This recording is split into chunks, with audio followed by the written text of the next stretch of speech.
কেন পরীক্ষা ছাড়াই লাইসেন্স প্রদান করা হচ্ছে এই ব্যাপারে দুইজন দালালের মোবাইল নাম্বার সংগ্রহ করতে আমরা সমর্থ হই। সড়কে যে দুর্ঘটনা এটি আরো বৃদ্ধির একটি ঝুঁকি থেকে যাচ্ছে। পুরা অফিস প্রাঙ্গণটাকে উনি সিসিটিভির আওতায় নিয়ে আসবেন। এখানে অভিযোগে উল্লেখ ছিল যে এখানে জিগজ্যাগ যে একটি পরীক্ষা হয়ে থাকে, প্র্যাকটিক্যাল পরীক্ষা ফিল্ডে, সেখানে প্রত্যেক প্রশিক্ষণার্থীর কাছ থেকেই পরীক্ষার্থীর কাছ থেকেই ৩০০ টাকা করে আদায় করা হচ্ছে, এই অভিযোগটা ছিল। এবং এখানে আরেকটি বিষয় উল্লেখ ছিল এবং আমাদেরকে অভিযোগকারী একটি ভিডিও প্রদান করে, সেখানে আমরা এরকম দেখতে পেয়েছি যে যারা টাকা আগে থেকে দিয়েছে তাদের এখানে কোনো ধরনের পরীক্ষা ছাড়াই শুধুমাত্র যে পরীক্ষার যে গাড়িটা সেই গাড়িতে উঠছে এবং নামছে।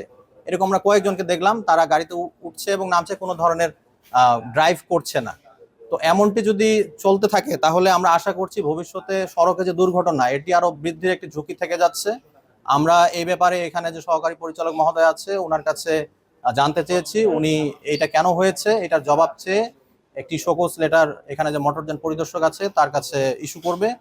তো জবাব প্রাপ্তি সাপেক্ষে আমাদেরকে সেটা প্রদান করলে আমরা কমিশনে এই ব্যাপারে লিখব বলে আশা করছি। এখানে আরেকটি অভিযোগ ছিল যে এখানে দালালের একটি দৌরাত্ম্য রয়েছে। তো আমাদের একটি ছদ্মবেশী টিম আজকে সকাল থেকে এখানে অবস্থান করছিল এবং দুইজন দালালের মোবাইল নাম্বার সংগ্রহ করতে আমরা সমর্থ হই এবং এই নাম্বারগুলো এখানে কারো কিনা সেটা আমরা বের করার চেষ্টা করি। তো তাৎক্ষণিকভাবে আমরা জানতে পেরেছি যে এখানে একজনের অবস্থান সকালে ছিল, উনি এখানে সকালে এসেছিলেন। আমরা ওই নাম্বারটি এখানে যে এডি মহোদয় আছে ওনার কাছে দিয়েছি, উনি বলেছে যে জেলা প্রশাসনের মাধ্যমে বিজ্ঞ ম্যাজিস্ট্রেট মোবাইল কোর্ট পরিচালনা করে তাদেরকে শাস্তির আওতায় নিয়ে আসবে।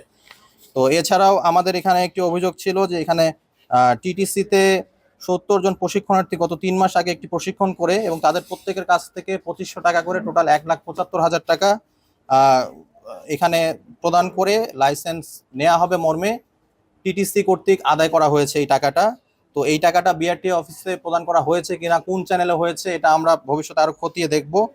আর এখানে তাৎক্ষণিকভাবে আমরা যে দালালের দৌরাত্ম্য এই বিষয়ে এখানে এডি মহোদয় আমাদের নিশ্চিত করেছে যে পুরা অফিস প্রাঙ্গণটাকে উনি সিসিটিভির আওতায় নিয়ে আসবেন এবং নিয়ে এসে এটি আমাদের টিমকে আজকে বিকালের মধ্যেই উনি অবহিত করবে এবং এখানে মোটরযান পরিদর্শক তাকে একটি শোকজ লেটার ইস্যু করবে কেন পরীক্ষা ছাড়াই লাইসেন্স প্রদান করা হচ্ছে এই ব্যাপারে।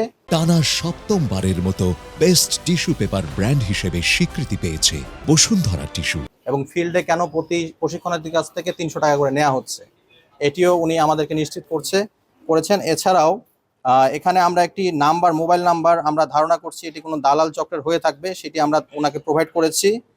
উনি এ ব্যাপারে আইনগত ব্যবস্থা গ্রহণ করে আমাদেরকে অবহিত করবে।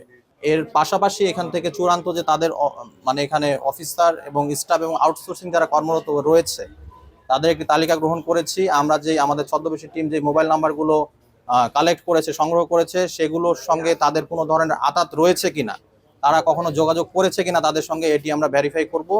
পরে একটি পূর্ণাঙ্গ রিপোর্ট আমরা কমিশনে দাখিল করব। পরবর্তীতে কমিশনের সিদ্ধান্ত মোতাবেক আইনানুগ ব্যবস্থা গ্রহণ করা হবে। আমরা এটি এই মুহূর্তে আইডেন্টিফাই করতে পারিনি, তারা আমাদের কাছে স্বীকার করেনি বিষয়টি। তবে আমরা তাদের কাছ থেকে তালিকা চেয়েছি যে এখানে আউটসোর্সিং এবং রেগুলার এমপ্লয়ি যারা আছে তারা এখানে কতজন, সেই লিস্টটা আমরা চেয়েছি। তারা আমাদেরকে প্রোভাইড করলে আমরা যাচাই বাছাই করে সেটি জানতে পারবো যে আসলে তাদেরকে, কিন্তু উনি তাদের এমপ্লয়ি কিনা এই বিষয়টি আমরা জানতে পারিনি। ওনার সঙ্গে আমাদের ফোনে কথা হয়েছে, আমরা ফোনে কথা বলেছি, উনি নিশ্চিত করলো যে সকালে করেছে যে এসেছিল এখানে সকালে। অফিসের কেউ না, এটা যেন তাতে মোবাইল কোর্টের মাধ্যমে যেন তাকে জেল দেওয়ার ব্যবস্থা করে। উনি পার্মানেন্ট কোনো এমপ্লয়ি না এখানকার। তাহলে আপনারা তাকে ধৃত করবেন কিনা? আমরা আমাদেরকে ওনারা মোবাইল কোর্টের মাধ্যমে ব্যবস্থা গ্রহণ করে আমাদেরকে অবহিত করবে, আমরা রিপোর্টে এটা আমরা উল্লেখ করব।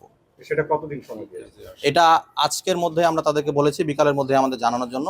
আমাদের একটি সময়সীমা তো অবশ্যই রিপোর্ট দাখিলের রয়েছে, আর এর বাইরেও আমরা পূর্ণাঙ্গ যে রিপোর্টটা দাখিল করি সেটার জন্য আমাদের ৭২ ঘন্টা সময় রয়েছে।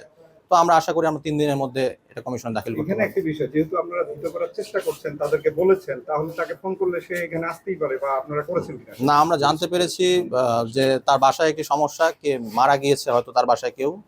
তো সে এখানে আসলে তারপর তারা আমাদেরকে বিষয়টি জানাবে।